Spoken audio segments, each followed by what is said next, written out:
بنەرۆ بیسەری ڕوودام کاتتان باش نیوەڕۆیە لێرە لە شاری دوسڵدۆرف نیوەڕۆیەکی کەمێک گەرم بەڵام لەسەر شەقام گەرم و گوڕێکی یەکجار زۆر هەیە بۆ ئەو هەڵبژاردنانی کە بڕیار وایە سبەینێ لێرە لە هەرێمی نۆرتراین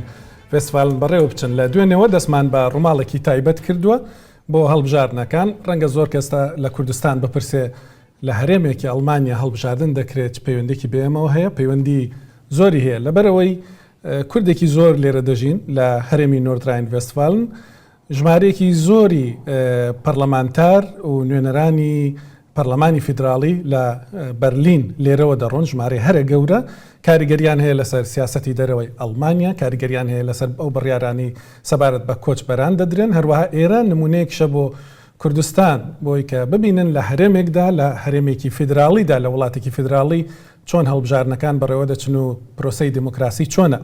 4 میوانی بەڕێزم هەیە کەمێکی دیکە هەر لێرە لە دوسڵدۆرف دوایین دیبیتی پارتەکان دەکرێت لەسەرەوەی کە بەتەمان چی بۆم هەرێمە بکەن بەڵام ئێمە پێشەوان کەوتوین 4 میوانی بەڕێزمان لە ستۆدیۆی ئەوروپای ڕوودا و هات بانکێشت کردو ئامادەبوون بەڕێز عوسمان گوێدەن لێرەیە لە هەرێمی نۆرتراین فێستیڤالن یەکێکە لە سیاسەتوانانی پارتی کریستیان دموکراتەکان کەسێکی دیارە لەنێو ئەو پارتەدا هەروە سەرۆکی ماڵی ئێزیدیانیشە لە باژارێک کاڵکە مامۆستا عوسمان تو گەلێکی بخێراتی کاک شەرزاد تۆماسمان لەگەڵە بەرپرسی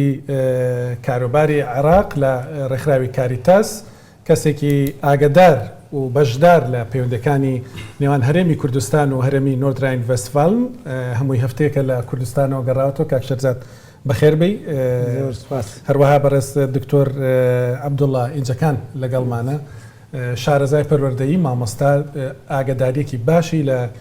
کێشەکانی قوتابخانەکان کێشەی پەروەردەیی لە هەرێمی نۆرتراین فێستیڤالن هەیە و زۆریش زەخت لەسەرەوە دەکاتەوە لێرە یاسایەکە زمانی کوردی دەتوانی بخوێنی بۆچی ناخوێنن بۆچی هەوڵ نادەن زمانی کوردی زیاتر باخی پێ بدرێت لە بەرنامەی حیزبەکانیشدا مەسەلەی زۆر زەخ کراوە هەروە توژی گەلێکی بخێتەکە هەروە خانم خوناف حاجۆ لێرەیە خانم خوناف حاجۆ ساڵانی زۆر ئیشی کردو لە بواری ئینتەگراسیۆن نەوەیەکی کوردی چالاک لە نۆرتراین فێستیڤالن کە کار دەکەن قوتابی ئەو بوون دەیناسن و شارەزای بواری ئینتەگراسیۆنە خانم خوناف توژی گەلێکی بخێراتی سەر چاوە دەخوازم پرسیارە یەکەمین وەکی دەبێژن لیدیز فێرست پرسیارە یەکەمین بۆوەیە مژارە ئینتەگراسیۆنێ ئەس دەزانم پارتی گەلێک لەسەر داخەون لەبەر چاوە تێپەژراندن پرۆگرامە هەڵبژاردناندن ینی دەمان نوژەندێت دەبێژی گونجاندان ینی پرسا یەکەمین بوو هەڵبژاردناندە دەمابەری لڤێدر پارلەمەنتۆی دوسڵدۆرفی لێ مخابین گوتل پروگرامی هەر چار پارتیا دنەرێ و ئەفتەیەم ژێ قەرن ینی ئەف گوتنا خۆ گونجاندان نای نەهاتیە نویسی نهاتیە نویسین لێبەلێ پارتیا کەسکان و پارتیا لیبەرارە یا FDP ئەو ژیش بەرکو جیگەری سەرۆک وەزیر کاری ئینتەگراسیۆنی دەگەلێکی مژول بووە لەومە ئەوی هەنێکی بکارئانی ینی جڤاکە پڕەنگین و وەیدیە کەسگانجی ئانی دەبێ ئەمێ چاوە جڤاکێ بڕێڤە بن لێ واژی بناو نەکریا و هەروەها مخابین سۆسیال دیموکراتاژی هەر سەدەم چییە؟ سەدەمە وەکو دەنگدەر گەلێک وەکی دەبێژن وەستیانە لە پەیوە ئینتەگراسیۆنی ئەنجی ڕەوشە ئینتەگراسیۆنی پڕ باشە لە NRV بەلی هەمی هەرێمی دیتر بەلکی ئەبێژن باشترە لێ پارلەمەنتۆیە دوسڵدۆرفی هەنێک لاوازی چێبوو دەمابەری ئەو دەستەی سۆسیال دیموکراتە دەبوو پاشی ئەو هەنەلۆری کرەفت ژنەکە هێژاب و ڕاستی کارێکی گەلێکی بەهێز کرد لێ مخابین پاشی ئیدە کەدە دەستی ناچمە مخابین ینی کەدە دەستی پارتیا CDU-دا یا کریستیان دیموکراتەدا دووردەژی مەسەلا شاپێدە هەنێکی ئەو ئارمیلاشتیەک و کاری ئینتەگراسیۆنی دەبڕاستی گەلێک شەهرەزا بوو چەند شاشی کردن مخابین زوو ڕاکردن و پاشی ئەف کەسەی نو ینی ئەم هەمووژیوی باش ناس ناکن وست جامێرە ینی نها ئەو دانینە و هەروەها یە سۆسیال دیموکراتاژی هەوقاسینە ناسا لێ هەردووژی زوو دەتکاری سیاسەتی و یە جڤاکی دەنەژی و خوێندنی وابەری و ژماڵبەت هاتێن ینی کو گەلێک ئەزمموی بخۆڕەتێنن ئەف لاوازی هەیە پارلەمەنتۆی هەیە و ببێ نەوێ دەمێ بهورتی يعني بارتيا نجات بارستا بارتيا AfD زيادة دبي آره. وبهورم إيصال جوي كفي بارلمانتا يعني حال زيادة زيادة هندسة؟ حفت صديقة يعني خطرية قالك مصنع بارتي ديمقراطي حموجي هدي بخلافي بارتي لفدكن يعني بهافرا جامايكا او تشتي نهاتشي بونا يعني برلين كيد جوي روكي بارتيا ليبرالا وبكاسكو سوسيال ديمقراط عربي انها هافتو تيتكن والفرجي بهورم وابي وكد بيجن نها كاسكا قالك دايا بيش البرلمانتو يا انرفي يا مي انرفي وكاتشكا مي كورجي تي ام بي قالك سربلين دناسن كوتينا كالماني هاي بكونيكس ماخا يعني كونيكس ماخا باشا تشيدكن اوي وي كافي دستي وادا ازوي بهودي راست باشا قال لك سباس كاك عثمان تجي وصاد فكري براستي مثلا انتجراسيون كاريغريا دنگدرانا كو ناخوازن يدي تشتغل سر بزان بن الانرفي انجي مثلا وكو روشا انتجراسيون بر باشا الانرفي روشا انتجراسيون بديتنا من جريداي جواكا مبخويا مثلا از قالك مروفا ناستكم بلغي 5 سال لفري جياني وان لفري لسري وان لفري نل أوروبا نل ألمانيا نف خنا جوهر مروفكي كو خنا جوهر نكاربه خو بجوهر لجوري سيستما ألمانيا بوان رب دو بستينه الجوري كريتيريك في دولتها عملية جيم براستيجي دولتك حالي حاضر د اوروبا د سرکشی اوروبا تک او سرکشی دموکراسی جیت که یعنی ام دبینن جواکی گلک بچو گلکی حتی نیوگا نناسکری بون یک جوانجی کرده و تایبت جی ازدینه لوی داری فرصت اوسا دانوان فرصت اوسا ده وی جواتی وی ملاتی کو گوریا دلی خو رنگی خو و گوتنا خو انتفالتن بکن خو بجم توری خود دریج بکن تیکم نوا سیاست نوا جواته ایکو ام لویدره بن ام 100 سالی جل لویدره بن گاوی ام نکفنه نوا جواتا آلمان بوان را ند نستین بسیاستا وان فهم نکن اف چت خوازن چه ددنمه و چه ام دخوازن گاوی ام وی نزان بن کسی که نخوازه جید بیجه زاروکی نگریش دایکشی شیر ناده یعنی معرف سوش تف نخ آریوانو پشتی ویجی براستی یعنی پارتیت CDU من پیشی ده گلکی مثلا من به اسپدیره هنگا کاری جواکی سوسیال دموکراتی را من گلک کاری باش کرنه چوا مثلا گاوی کو جواتا ملوی داری روشاوی کریتیک بو قلس بو نکاربون خبری و نکاربون تکونه نوا بیجم کاروباری خود پیشخستنه اسپدی بچکی گوه داوان یعنی وکه بیجم als Mitleid يعني جنيوي بواندا أري لي جافي كو هاتو بيجم يدي شخصيات ما دوا شخصيات أخوة كروكا كرد نلفرتني الدنيا يتف أسبدي مديت خو وشارت أوي وجروني بخوجي خو وشارت ياوش كافيشة وشرودا بيشوازيا يعني سروكي ما خست ورا فيدر سروكي كردستان جارا يك امين الدنيا ادا دبلوماسيه ك وساكو ما بحزاره شيء زبونا اخا كردستان دانه كو اوروبا الدنيا مناز بك امريكا بيشوازيا سروكي متك انجليز تك فاتيكان تك خدي جرافي او اسبديا كو جمره باش خو شرط ام فيش بيرنكن اتس وشت مثلا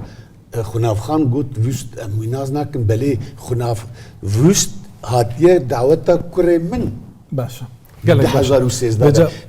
نسر ما ام تشبوان رد ام تشدد نوان او تشدد ام تشدد نوان او جي تشدد ما باش يستخازم لتب يعني برسامن لتباشي او نها دناف بارتيان تبدا ام دبينين كرد جهه قدك نورتراين ويستفالن وبربجيري واجي هنا يعني دو بربجيري ناسكري هنا كريستيان ديمقراط ام دبيجين قال لك نيزيك كردان اللي بربجيرنين شما كرد لتشابا نيزيكن ونيزيك كريستيان ديمقراط نابن لي كاك دكتور عبد الله تو دناف سيستما پرورديا في هرمي دي و پرزگرکن کرد ماجی وکو زاروکی خود شینن خواندن گهان دزانی پرزگرک چنه و د برنامه هالبجارنه ده پروگرام هالبجارنه پارتیان دجی گلگ لسر خواندنه لسر معلوماتن هاتن سکناندن چه تشتک با کردی ما لور لانرو بالکش دناف وان پروگرامان ده بله وەکو جەنابێ تێژی گوت بەرنامەیەن پارتیان دا بەرفرەهی لەسەر پەروەردەی دەسێکنن ji ber ku پەروەردەهی فدرال سیستما فدرال لەسەر پەروەردەی دەستکردن پەروەردە دە دەستی سیستما فدرال دایە حرێمی دایە و لە ئالمانیای پەروەردەیدا ئەیالەتا me ئەیالەتا NRV di rêza çardehan dayê yani di nav yê herî xirab dayê ji bo navî jî pirsgirêkên perwerdeyê li eyaleta me gelek mezinin gelek belavin ev pirsgirêk berê pêşîn di sala 2000 da gava cara pêşîn lêkolîna bi navê pîzayê çêbû wê demê derket holê ku Almanya gelek lawaz di sîstema cîhanê da di tevaya cîhanê da di rêza 25 da ye û di navan da jî eyaleta me ev herêma me jî hê lawastir e yani wekû min got anha li gorî îstatîstîkên niha 16 eyaletin li Almanyayê û NRV di nav yê herî xirab dayê di rêza 12 dayê ji ber vê jî hewldan henin ku ev hikûmetê tên û yên heta nahatinin dixwazin van probleman çareser bikin lê problem ji ber ku gelek zêde ne heta niha jî piraniya van probleman dewam dikin çi problem hene mesela çar hev problemên esasî hene yek avahiyên medreseyan gelek kevnin ne modernin ne li gorî şert û mercên îro ne avahî 100 sal berê hatine çêkirin ji aliyê deng va ji aliyê akustîk va ji aliyê mezinahiyê va danî û standinê de ne li gorî şert û mercên îro ne yek ev ya dudiya alav û aletên ku di medreseyan de hene klasîkin yani bawer kir ji xwedê ez 4 sal berê di mektebek dinê dabûm me li ser textê reşt nivîsî ji ber ku tiştek wek smart texteyên smart yên baqil yên kompîter laptop falan tiştên bivî away tunin û textê me reşî ji ber ku gelek kevin bû te nivîsî nîvê nivîsê li ser textima nivî wenda dibû yani ji hêla alav û aletan va problemên gelek mezin hene gelek mekteb hene hê jî divê esra hanê da hîna internet tune diwan kompîter tune ji bo mamosteyan dev jê berde ji bo zarokan ji bo mamosteyan tune ev du problemên eslî ne problema mezin ya ji vana jî mezintir mamoste tunin gava hikûmeta niha dest bi kar kir 2017 da 3000 mamoste kêmbûn anha raqem derketî 5000 di bernameyên partiyan da dibêjin em ê 10,000 mamosteyan bigirin kar lê dwar da ew çawa ji ku derê ev 10,000 ew ji ku derê de were ev tişî ne diyar e di bernameya partiya kesk da dibêjin em ê kifaya einstegat bêjin yani yekû ji derva da karên din meslekên din pîşeyên din hînbûne em ê wan bigirin kar hem ji bo kindergartenê kîtayê hem ji bo medreseyan û dwar da behsa entegrasyonê te kir dwar da dibêjin em yekû ji derva hatine em bikarin şehadeyê wan dîplomayê wan qebûl bikin dwar da nixteyê dixwazim tu paşê bêjî min programa kîjan partiyan bo te zêdetir wekî dibêjin meqbûl e bo mesela perwerdê û malbatên Kurd jî li vir li NRV kîjan partiye baştir dikarin bibînin bo zarokê wan ew giring e kak Şêrzet li ساڵانی ڕابردوو دا ئاگاد لێبوو هەمیشە ئەو هاتوچۆیی کە هەبووە لە نێوان هەرێمی کوردستانیا پارێزگای دهۆک زۆرتر لەگەڵ ئێرە لەگەڵ هەرێمی نۆردراین وێستفاڵن وەزی پەروەردە زۆر خراپە بەس هەرێمی کوردستان لە چ بوارێکدا دەتوانێت لە نۆردراین وێستفاڵنی استفادە بکە پێت وایە شتێکی باش بکە و پەیوەندە دروست بووە بەڵێ زۆر سوپاس ینی منیش هاوڕای جەنابتم کە ئەو هەڵبژاردنە ئەم جارە زۆر گرنگە لەبەر ئەوەی کە ئێستا ڕوون و ئاشکرا بەپێی ئامارەکان ئەو حکوومەتە ئێستا هەیە ئەوە دەگۆڕدرێتن بۆی ئەنجامەکان بەیانی زۆر کراوەنە ئەو حکوومەتی زەرد و ڕەش ئەمە نامێنێتن بۆیە وەکو کورد وەکو بابەتی پەیوەندی دەبێت ئێمە بە شێوەیەکتر خۆمان حاضر بکەن پێشنیاری چاوەڕێ ئەوە دەکەین کە خەڵکانێک و سیاست مەداری نوێ بێنە سەر حکوومەت و ئەندامی پەرلەمان بۆیە بۆ منیش هەوڕای جەنابتم کە ئەم جاریان زۆر گرنگە بێزگەلەوەی مەوزوع ئوکرانیا و کە زیاتر سەنجی ڕاکێشی ئەو بابەتەنە ئێمە دەمانێت هەڵ بدەن کە بابەتی کوردستان و پەیوەندی لەگەڵ کوردستان هەر بەئاستێک بمێنێتەوە کاوە ئێمە چاوەڕوان دەکەین بۆیە ئەو هەرێمە بۆ کوردستان هەرێمێکی زۆر زۆر گرنگە لەو هەرێمە زیاترین خەڵکی ئەڵمان دەژێتن زیاتر لە 8 ملیۆن لەو هەرێمە دەژین بێجگەلەوە وەکو جەنابەت ئاماژت پێدا ژمارەیەکی زۆر لە ئەندامانی پەرلەمانی ئەنێرڤێ نوێنەتی ئەم هەرێمە لە حکوومەتی بەرلین دەکەن لە پەرلەمانی بەرلین چکۆ هەرێم ناتوانێت سیاسەتی دەرەوە ڕسم بکات بەڵام ئەوان لە بەرلین ئەو کاریان پێی دەست پێ دەرێت بێجگە لەوەش ڕاستە لە مەکتەب کەم و کورتەیە بەڵام ئەمە لەبەر نەقسی پارە نییە پارێکی توانای مرۆیە بەڵێ توانە و هەڵی زۆر گرنگە چکە تۆ دەزانم ئاگاد لێتی خەڵکێکێ ئێستا ڕەنگە لە کوردستان خەریکی خۆفێرکردنی ئەڵمانی بێتوانای هەیە و توانای مرۆیی لێرە پێویستە میکانیزمەکە چۆنە هیچ قسەی لەسەر کراوە بیر لەوە کراوەتەوە کە خەڵک بۆ نمونە لە کوردستانەوە بێ لێرە مامۆستایەتی بکات وەکو نمونە بەڵێ من 28 دوو لەگەڵ جێگیری سەرۆک وەزیرانی واخە مشتام کە ئەو وەزیری کۆچ و کۆچبەرانەوە ئەو دۆسەی لەبەر دەستی ئەوەی تر نازان بەیانی دەمێنێتەوە یان نامێنێتەوە بەڵام بە ئامادەبوونی کاک موسا ئەحمەد سەرۆکی دەستگای خێرخوازی بارزانی ئێمە پێشنیارمان کرد کە بابەتی هێنانی هێزی ئەکادمی لە کوردستان لە ڕێگای ئێمە بێتن زۆر خۆشحاڵ بوون ئەوان پرۆژەیەکان پێشکەش کردووە ئێستا لە حکوومەتی بەرلینە دەبواە ئیمزای لەسەر بکردرایە بەڵام لەبەر ئیشی ئوکرانیا تۆزێ تاخیر دەبێتن بەڵام زۆر خۆشحاڵن کە ئەو وێنەی لە بیلاڕوسیا بە برایان و خوشکانمان ڕوویدا جاریش کە دووبارە نەبێتەوە حکوومەتی ئەنێرڤێ سوورە لەسەرەوەی کە ئەو کادر و ئەو ئاکادیمیای ئێمە لە کوردستان هەمانە بە ڕێگەیەکی یاسایی بێن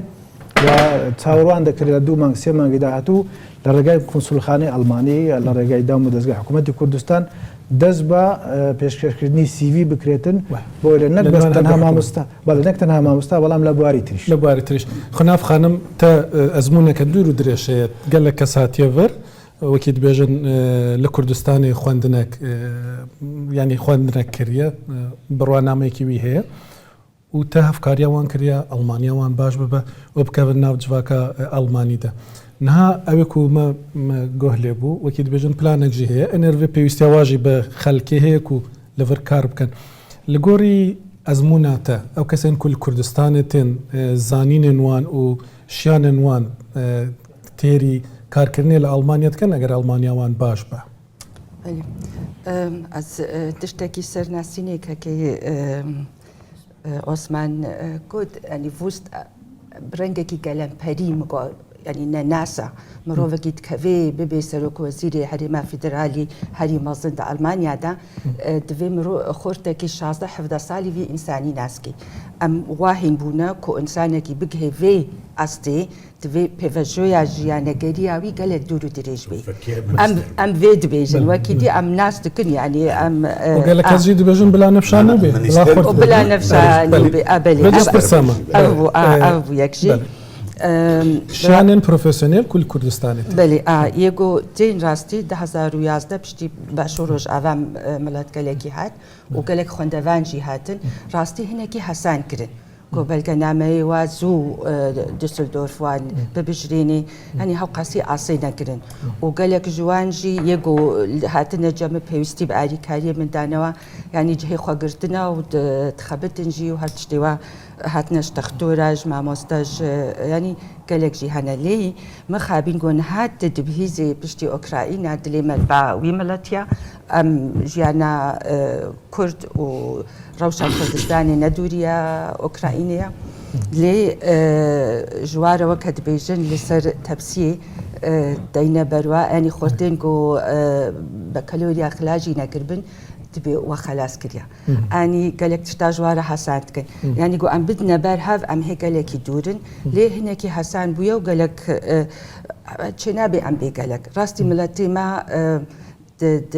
حميجي يعني د واري انتجراسيوني دا قالك يجي الباشفه معايا يعني نبي ام شخور خوش كن ام بي ولا اتشبي اسكارم بيجم هيك يجمع هيزا هيك يجمع تشي خدا هيجايا هەیەکی ژمە ماشەڵا ئەمۆکە ڕۆژ و شەو ئەم تخەبتن دویواری دەش بۆ ملەتی خۆش بۆ زارۆکی خۆش بۆ پاشە ڕۆژاخوا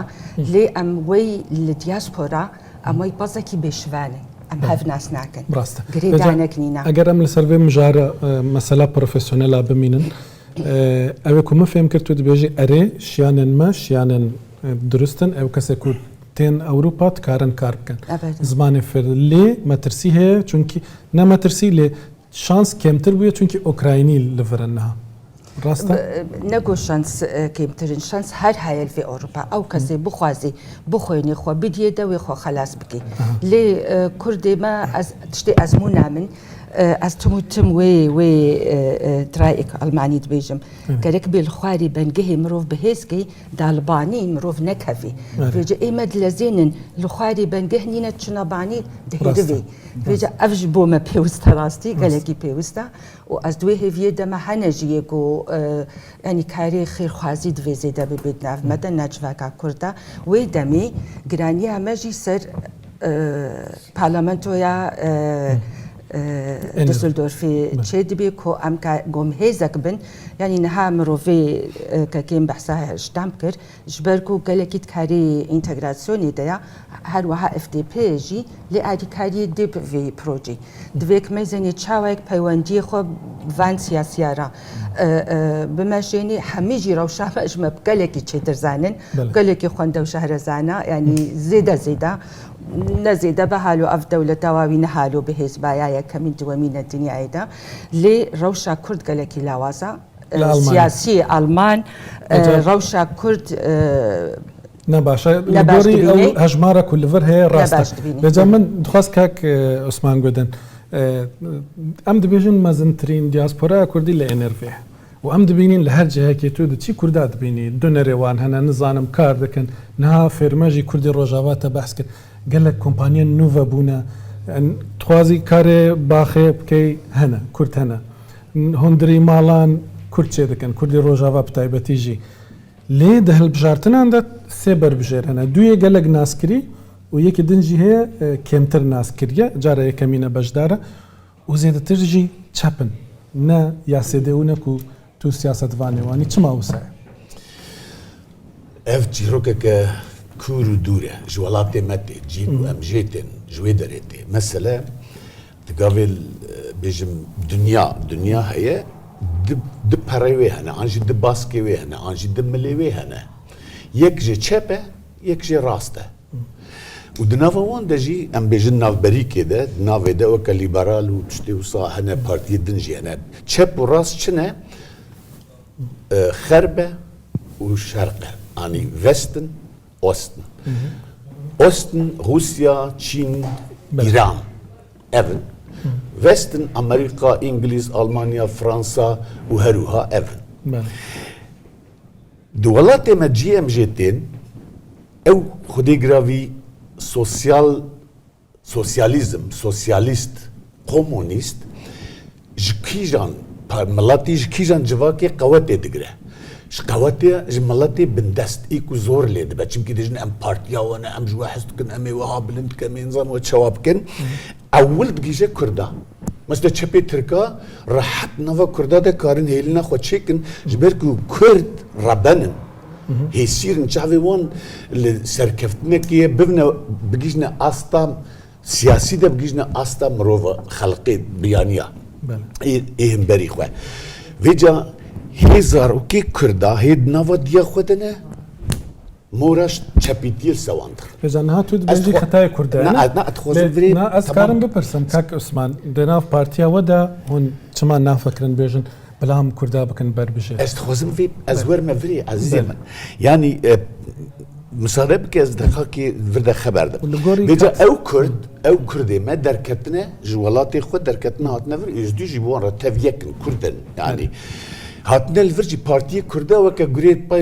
غريب باي كوچرات كيفن باي بازي كوچرال باي وان هاتنا فري وان كردا بخوة غريدن زيادة بار چپن انجا زاروكي ما كردا الفيدري زيادة بچپا وغريدن يعني حتاني از مخوشناوا چپا خلاص كر دنيا من خرابو از مديت هايلو يعني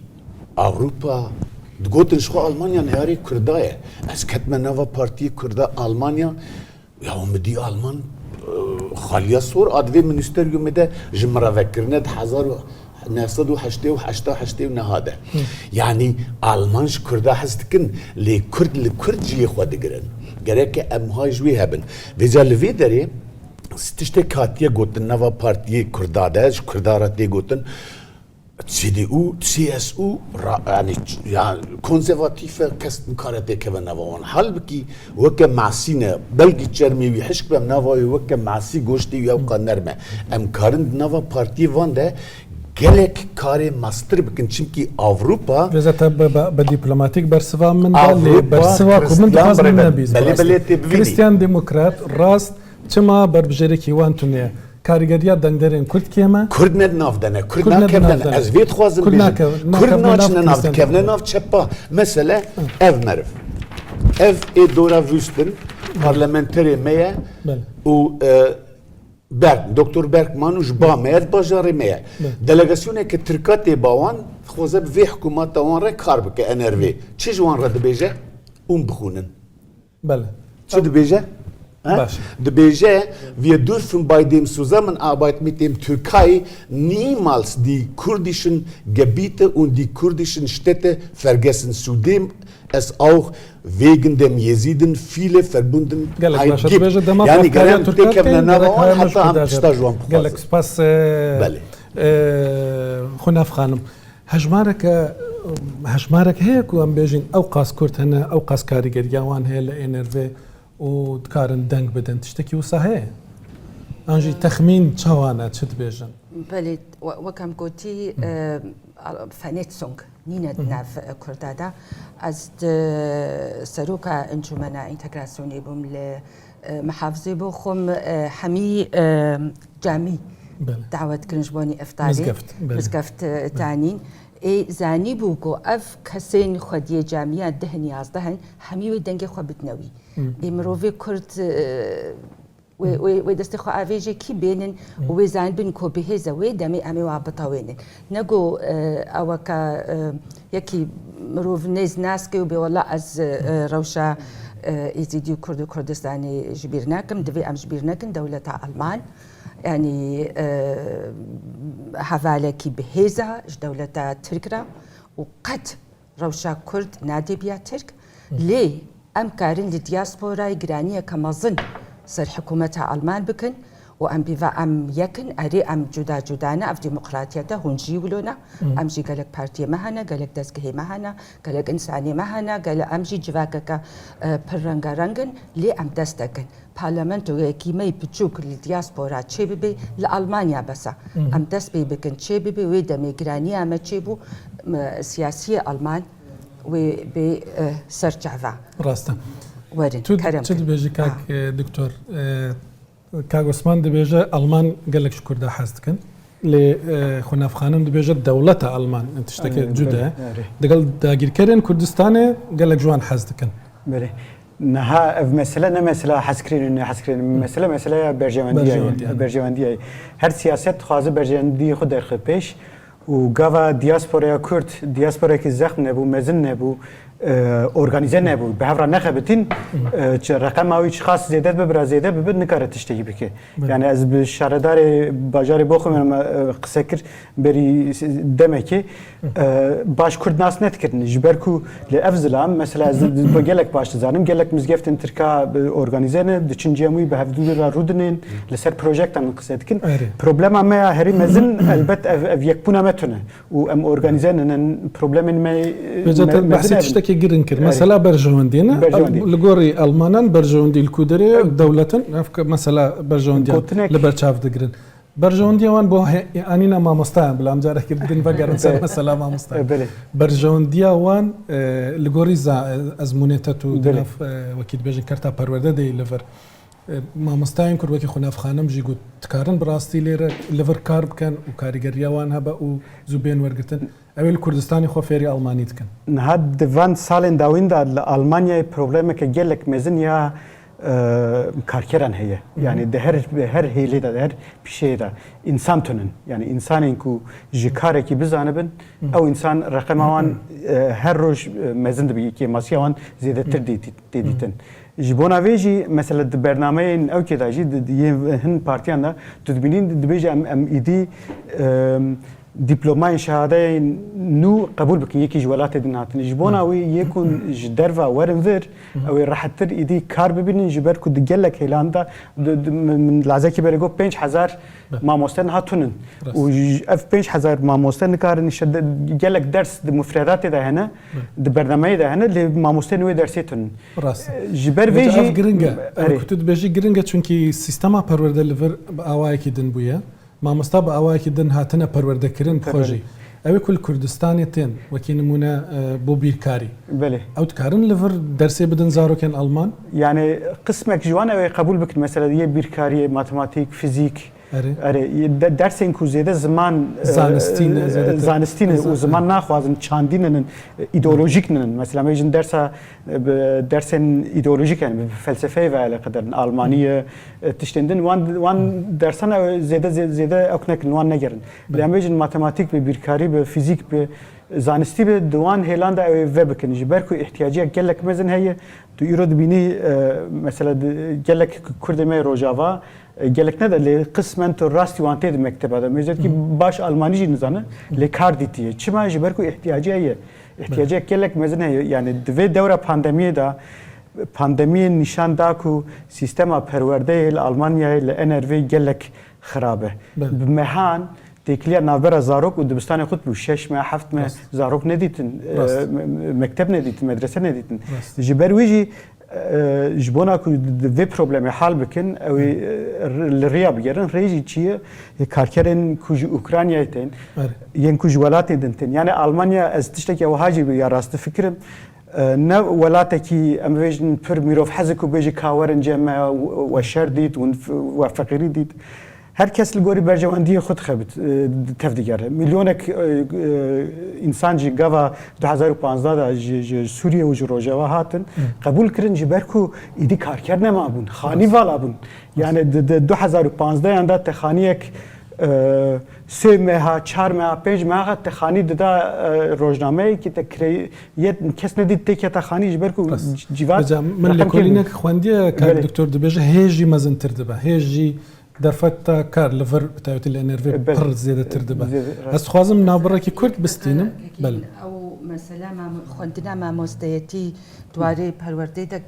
لك اصيل المانيا راسي حياه خلاص لكن قالك اشتغلتي وهندسه وفانتشتا زحمه ترى زحمه ترى لو ما خلكي ما قوتين يعني بري هرتشتي دفي وان حتى تسي عينزي ونها بالانترجي بويا ألماني زمان تبي قالكي بهيزبن هواها چندا هناكي پرورده ألماني جي شهر زاببن وجا أم قال لك لسر مثلا ما مستان ساكنين أزي نافبرا كي بستينم باشي أم لسر دنگدرن كورت لفر چاوا بجدار بند هل بجارتنان دا و چاوا أمو بكين كو كريستيان ديمقراط جي جارا بيت بربجيران وان قال لك بن لأنرفي نافبرا قرد اقرم دعي بردام دبين لسر أم دبيت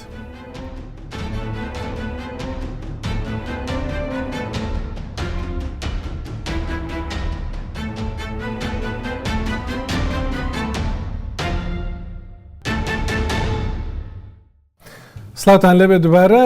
بەردەوام دەبین لەو دیبیتەی لەسەر هەڵبژارنەکانی هەرێمی نۆترانگ فستیڤالن کە بڕیار وا سپینێ بەڕێوە بچێ بەردەوام دەبین چوار میوانی بەڕێزم هەیە بەڕێز عوسمان گودەن لێرێ بەڕێز شەرزاد تۆماس دکتۆر عەبدوڵڵا ئینجەکان و خانم خوناف حاجۆ بەری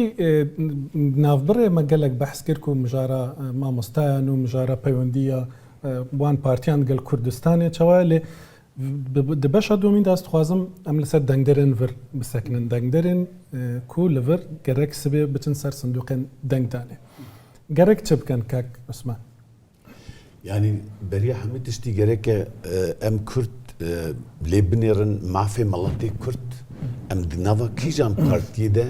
زيادتر كارن بربچاف و بيترس كو بترسن و كارج خدمت جواكا مرا و ملاتي مرا بكن ام وان ناس بكن ام بيگومان از اوا 42 ساله من الویدریه از آلی خواه دبینم اوا 2011 و از نوا پارتیات سی دی او دمه اف پارتیات سی دی او يعني جدروا و گلکی حشت خویات کلیش ناف ده ام دبینن گلکی کاری مازن ناف ده بکی نرمه و مثل ما میناک دیت 2014 ده ev yara hata serê Kurdistanê ne hikûmeta Almanya git CDU bû bê ku parlamentoyê xwe bicivîne miletê Kurd kete tehlîkê yanî eşkere silah da keçû xortê me hege nedana rewşa me Kurdayê çi bûye ew partiyê ku îro çep diçine malê Kurda raya ji wan dixwazin çûne parlamentoya Berlîn gotin çênabe hûn çeka bişîne ji Kurda re yan jî ji derva re ew dibêjin em bi gelenperî li dijî çekane bira ewil wan dewletê ku pişta xwedana wan wan bêçek bikin hêja bêjin bira çeka çimkî Kurd li Kurdistanê halê hazir mecbûr xwe biparêzin parastinê de ne ji bo parastinê çek ji wan re lazim mala xwe ne jî xil êrîşî wan dike mesele ne mesela ku li virê ez ê zêde êş bivînim herim bivme doktor bivme tabii ev jî mühim in di nava vê dewletê de em pêşkevin dwarê dîplomasî û întelektueliyê de lê kîjan partî zêde pişta miletê me welatê me digire ez wisa dibînim û va gelek xortê me keçê me êdî nifşê nû ketiye nava vê partiya CDU û gelek karê baş û berbiçav jî bi dest xistina û têne hilbijartin jî ew xwişka me Leyla paşnavê wê çi bû vê Seyran Papo. Seyran Papo mesela li Kîl ne me dî serket bi gelek asteke bilind û em gavê têkevne nava vê partiyê ez dibêjim em ê hem li vê derê hem jî li welat ji bûna miletê xwe karê baş bi dest bixin û em hêvîdarin miletê me here ser sandiqê li North Rhine-Westphalên raya xwe bide CD û gelek başa siyaseta derve giringe û siyaseta derve wek dema ku em dibêjin siyaseta wan beramberî Kurdistanê Vêja ne tenê Herêma Kurdistanê Rojavayê Kurdistanê jî Bakur Rojhilat gerek sibê dema ku hûn çûn û dengê xwe de berê xwe bidinê kîjan bo Kurdan baş bûne li derve yanî hûn jî wisa dibêjin Ez dibêjim yanî gerek bê her malbateka Kurd îro û Google çêbûye gelek hesane pirtûkanewên hemî partiyan programê xwe xistiye mirov Xweşik Zelal û Hesan karî bixwînî û mêzênin çi programê wa çi ye ji bo salê bên salê werin û levrûnin û ji xwe pirsgirêkeke me yanî rewşa Kurd rewşeke awirtê rewşeke taybet e divê em lê mêzênin û em dûr de bila biryarê bidin û ez naxwazim yanî zû de ez jî pasîv yanî endama belkî ev 10 sal ya sosyal demokrata me lê çend care hatime xezebê neheberî çend roja Şolsê me feqîrî re ber em bêcamêr çûye we dît çikirçinekir ew ê pasîfîst çû vê divê em heş xwe hebin divê her malbetek zanibê lev rûnê îşev êvarî em çi bikin em bidine kî yanî mesela çap ew jî dîrokek heye yanî berê karker hatine Almanya û sosyal demokrata guhê xwe dawa ew karker her kesekî xerîb li vir bi dû Tirkê yanî ewa ji wakirî got karekî hêja dikin alîkariya milletê hinekî bin dest li Almanya dikin lê ew dem çû niha demeke nû hatiye û divê em wilo bikin ku bi rastî di komûna de Kurd cihê xwe bigirin parlamento got CDU dengê xwe bidine CDU du deng hene dengekî bidin yê ku gelekî serewşa Kurd û niha navbera me wa xweş e pêwîstî nîne ez bêjim bi hawerim her Kurdek zanî û dengê di duwa karî bidê nedê ew ji bo partiya ye ne yanî du dengin bila mêzênê bidinekî û ez duwê bi haweriyê de me weke Camayka nabêjî filan partî ne Camayka niha çi dibêjim me yanî FDP ştamp د پروگرامی خود نویسیا سوسیال دموکرات و حیا کسکا جی نویسندیا مثلا اینتگراسیونی نه انی نظامی و جواتا پرنگی و گلکتش داد بیجی جواتا بیجن لفر وکی میناک کسک گلک بحثی مثلا کاکشر دادم دواتو باشتر بمان باسکی مثلا هنانی کسانی خانمانی یزیدی بو ایره و پشتیوانی کردن لوی که زورتر یارمتی قوربانیانی جینۆساید و کێشەکانی کوردستان بدرێەوە بە ئاشکرا هەیە ئەوان داوای دەکەن ئەو شتوتکارتەنی ئەو تشتکرد لێوەکی دی نۆردراین وێستفانی دوو جارە مژوا خواست ئەم ئەو کەکەی ئیلهان تشتێکی هێژا کرد بوو مەجید خواست لێ نەچوو سەری لێ پارتیا کەسکان کە لێ نزیکیمەیە و تشتێ هەری خۆش پێ سەدی بە هەوارم ژنن لەو ماوەی ئەو پارتی ئارامی تێدا هەبێ و ئاشی تێدا هەبێ کاک دکتۆر بخۆ ناوی پارتیەکی نکارم ببێژم لە یا ڕاست از دو من برنامه پارتیا مذکر تنه پارتیا آزاد برنامه خوب کردی جا آماده کردی بو افجی بو متشتک جست کلک باش بو یعنی ام بیشن سیده و یالجی کسکان برنامه خوب کردی چه نکردی بجا گلک بالکشه چونکی کسکو اس پی دی بربجری وای کرد هنه آره لیبرال کردی آماده yani دبرداجی مثلا زمان دا مثلا ام دبینن د پارتیا د برنامه سی دی ودا من تشتک ندی دوردا صرف دبیجه ام جبر کو زمان دای که جبو هینبون آلمانی مهمه گره ام آلیکاری بکن اوقاس د برنامه پارتیا کسکان دا به ذکریتر باشتر قنشتر بحثا پرورده yani مهمبونا زمان دای که جبوناوی جالی زمان و گوایم لی میزه بکن پارتیا کسکان دوی هلی دا زیاتر خطابی کرداد که لی اف هلبجارتنا که حرمیه هنه کیش دبنیسیا شر اوکراین داما جبوناوی جی رنگه که پر فکری نهاتونه یعنی ام ویژن کیجان پارتی هلبجیری لی از بخود من سر ناوی خود بخوش خورا مگوت پارتیین کو چپتی دیل دنیای نما یعنی چپتی مارکس und لنین Marx und Engels لفدرال باجار وپرتالی چه بون جور 30 کیلومتر دور ایدین نکرده که پارلمان دورا چپیتی چو کرد اگر بخوازم بفن هیز گره د مینستریم دا بمنن مینستریم کی جانن پارتی مزنن دور دا بفن خودی دنگ و دور دا بفن خودی هیز خودی کاریگر ها خودی کاریگری راسته کاک شرزاد جاوی که استا کاک دکتر عبدالله باس کرد ل دموکراسی دا سیستمی دموکراسی دا زوجر دنگدانی استراتژی هي مثلا خناف خان مش باس کرد لیر دو دنگته و سیستمی فدرالی آلمانیا دنگداری کرد چون استراتژیانه دنگ بدات بەڕاستی کاکە من بۆ من ینی وەکو دەنگداری کوردستانی با بڵام نەکورد چکە وەنیان کوردستانی بەڵام بۆ من دەنگدان ئەوە با بڵێن هەنگاوی کۆتاییە پێش ئەوەی باسی دەنگدان بکرێت چونکە ئێمە هەمومان شارەزانە کاتی هەڵبژاردن شتێک دەبێت و لە دوای هەڵبژاردن شتێک دەبێت لە هەموو جیهان لەوانێت بیت لە 120 تا 30 لە پرۆگرامی هەڵبژاردن جێبەجێ بکرێت یاخود ئەو برادرانێک کە خۆیان بەربژێ و کردووە شتێک دەڵێن ئەمڕۆ بەڵام دوای ئەوەی کە ئێمە دەنگیان دەدەینێ دوای جارێکە نایان بینینەوە بۆیە بەڕای من ئێمە وەکو کورد لە دیاسپۆرا دەبێ لە بنەڕەتەوە دەست پێ بکەینەوە بابەتی خۆ گونجانکردن یاخود ئینتەگراسیۆن من بەڕای من ئێستا کاتی واتێتە زیاتر دۆنەڕش دێرە نەکەینەوە ئێمە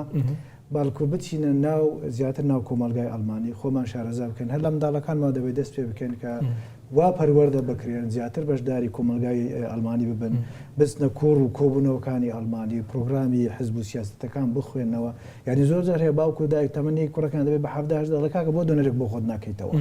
ئێستا بەس لە 200 دۆنەر هەبێتن بۆی ئەمە دەمانەوێت ئەو بیرۆڕایە ئەو پەروەردەیە تۆزێ بیگۆڕین زیاتر خۆمان ئێمە بەشداری کۆمەلگای ئەڵمانی بکەن باسی بەرژەوەندیمان کرد ڕاستە سیاست بەرژەوەند بەڵام دەستکەوتیش هەیە و ئێمەش دەزان دەستکەوت نادرێت بەڵام وەردەگیرێت بۆ ئەگەر ئەمە خۆمان هەمومان وا بە شێوەیەک ئامادە بکەن کە بە دەستکەوتەکانمان خۆمان وەربگرێت باشە وەکو گوتن ئێمە دەنگماندا بە بەربژێرێک بەڵام گەر دوای نەچینە لای و پەیوەندیمان لەگەڵیان نەبێت و ئاڵ و گۆڕمان نەبێت هیچمان بۆ ناکرێتن کاک عوسمان لە گۆڕی و ئەم ڕاپرسیان دەبینین vێدێر ئومفراگە ئەم دەبینن گەل جارە بەرێ گوهارترین مەزن چێ نابن سێدە و کێم زێدە یەکەم دبە SPD دووەم دبە پێشە ڕۆژە حکوومەتە بێت لە ئەنەربێت و چاوە دبینی چاوە دبە وەکی بەرلینێ نابە راست اد انجمنات سيدي اودل بجاري خواز ياج حفظ مروفا يكم واز بنت ناف دبمجي ازي بشتفانيا بارتيا كو از جي حستكم بكم جبركو مثلا من اندجبن زمان دايكي و افددنا منظم افچدنا ما افج مرات شتي بچوچكن تبي استيام ابوي يا متينا ويا مال ضروري بتهب كردي زاني يك خبرك يعني 4 خبره بتركين زان الفيدري الفرتشي بو نه كردي والماني زان وانجليزي زان يعني يامن اوا اب بارتي كول المانيا بريفا دبن كوج كرد وكردستان ج كرداره كارن چبكل دنيا ده چبكي بيوستيام اب سياستا دروا دنوا المانيا ده SPD و CDU او شر هفی دنی بیجم او زافتر ایش چکه زافتر نظام صنایع مازن که زافتر ایویب که ناو آلمانیا ده او جمره از کارم بفهم هر پارتیجی یا هری مهم دروایه CDU بقوت به امیل کردستان جی بقوتن از وسط بین مجبر کو پارتیا رایدار پارتیا و پارتیه او پشتوانی کردانه کردا حس دکن گرک کردجی جوان يعني جوي ولاتي راه خدمتي بكن مدي كاك شيرزاد كان براستي وسا سيدو بهزب الانرفي ام بهز دبل الكردستاني من لا باش يكتر من دلم بيوندي كسادي بيوندي شخصي لقال السياسه المدار كان زور گرنگا استايما وكو بابلن دزگاي كاريتاس پەیوەندی مان لەگەڵ هەموو حزبەکانەیە بەڵام وەکو کەس وەکو برادەر وەکو جارێکی بۆ نمونە جێگەری سەری گۆژێن لە حزبی FTPە کە بەرژەوەندی استراتیژیان لەگەڵ کوردستانیە بەڵام ئەو کابرای خۆی لەگەڵ من هات بۆ کوردستان ساڵی 2019 چون سەردانی دام و دەستگایەکان چون سەردانی کەمپەکان و بێزگە لەوەش تەنها بەرژەوەندی سیاسی نییە لە هەرمی نوڕەن بەسفان بەرژەوەندی مرۆڤایەتیمان هەیە بەرژەوەندی ئابووریمان هەیە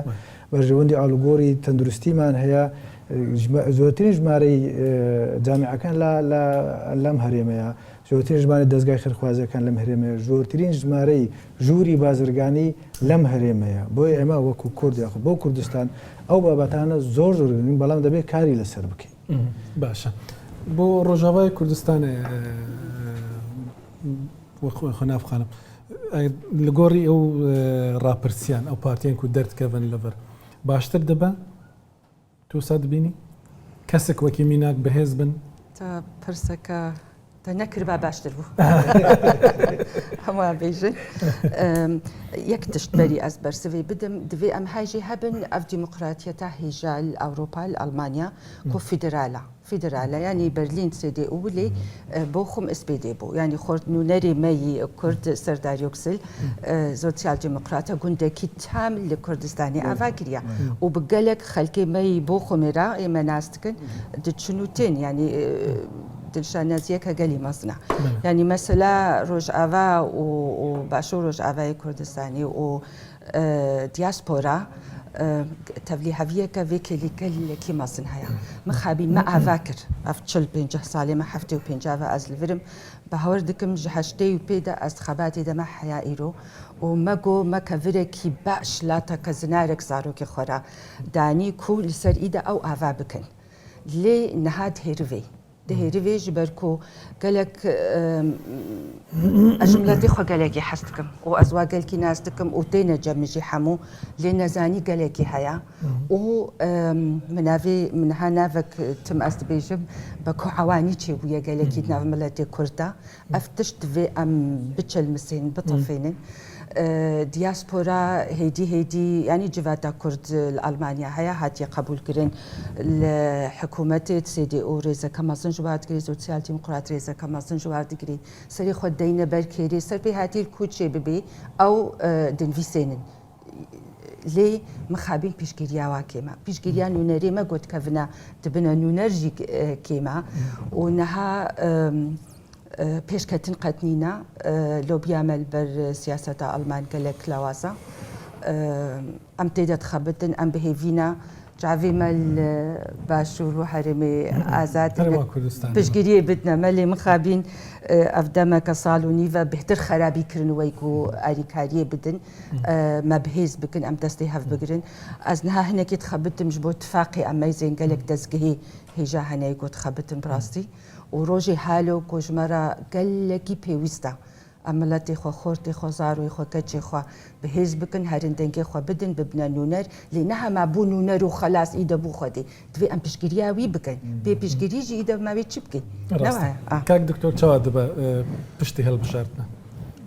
سۆسیۆلۆژیا کووردا مخابن سۆسیۆلۆژیەکە نەخۆشە چاوا نەخۆشە یانێ چەند جارە بەحسا دونەر و پەرە کرد یعنی یەک و خوداوێژە ئەڵمانیای تەوایە هێزا خۆشی بۆی پەرە و دەوڵەمەندی تەرخان دەکێ دملەتی دندا ئەم دەبینین کو زمانە چاند کولتورە ادبیات تشتن گلک زیده هنه یک ملت کی تکن ملت کی بله. نه تنی دولمندیه اجا هیزا خو ام ددن تنی وهیلی هیلی دن تفولاد مینن جبرویجی زیده هیوی من جوهل بجارتنی تونس جبرکو افل بجارتنا حرمی جی راست یعنی بلکه نشانه که جبو کا اس پی دی دوام بک یعنی که دزیشتر اکیدا اوکراینیا بله سپاس دکتر عبدالله اینجا کان خانم خناف حاجو كاك عثمان قدن كاك شرطة توباس قال لك بخيراتن ببينين سبي تشيرو ددات ليرة ولاية نورد راين فيستفالن أمر إيوارة كاجر بينش بكاتي هولير شوار بكاتي ليرة ألبانيا رومالك مان دبت روني دكينو ببجارة كردكان كين أم هالبجارنا كيتي دا بجدارة بروغرامي بارتكان تشيا ودواين قسكان كبيش تابوني بانگشەکان لێرە دەکرێن چی دەبن لە بیرتان نەچێت تەماشای ڕوودا بکەن ئێوارە لەگەڵتان دەبێت. زۆر سپاس.